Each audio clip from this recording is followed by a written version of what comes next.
The sun is beginning to set along the dusty banks of the Kebar River. Exiles sit quietly in small groups, their clothes worn, their eyes reflecting disappointment and confusion. Among them is a man named Ezekiel, a young priest far from the temple he once served.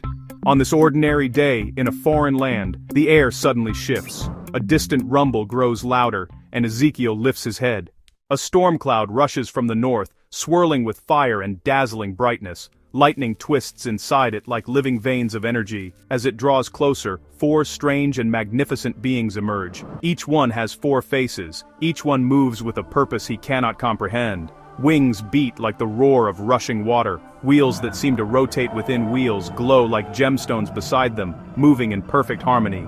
Above them all is a throne of sapphire, and on the throne sits a figure blazing with fire and brilliance. Ezekiel falls face down, trembling. He realizes he is standing before the glory of the Lord.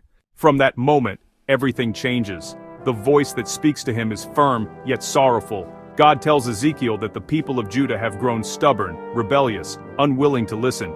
Yet Ezekiel must speak to them regardless of their response. As a sign of this calling, God gives him a scroll to eat, covered with words of sorrow and warning. It tastes sweet in his mouth, though he knows it carries a heavy burden. So, Ezekiel begins living out messages that are honestly way more powerful than words alone. He lies on his side for hundreds of days, just to demonstrate the heavy weight of Israel's sin. He eats only rationed food, showing the suffering that's going to come during the siege. Then, he shaves his head and beard, scattering the hair to symbolize death, exile, and, well, survival. People gather around to watch, feeling confused and honestly pretty uneasy. Ezekiel becomes a living portrait of the judgment that's about to come. Then, God lifts Ezekiel in a vision and carries him back to Jerusalem. He sees what no outsider could possibly see. Inside the temple itself, there are idols standing where worship should be. The leaders are bowing to images drawn on the walls. A group of men actually turn their backs on the altar and worship the rising sun. The holy place, it's been defiled from within.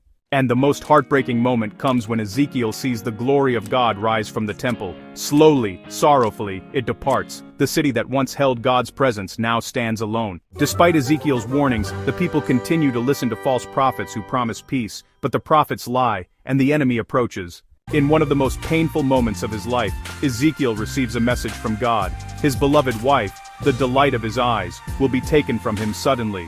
He is told not to mourn openly, just as the people will not be able to mourn when Jerusalem is destroyed. His grief becomes a final sign. The message is now clear. The judgment is certain. Jerusalem will fall, and Ezekiel has been chosen to help the exiles understand why. The warnings have ended, but the story of God's people is far from finished.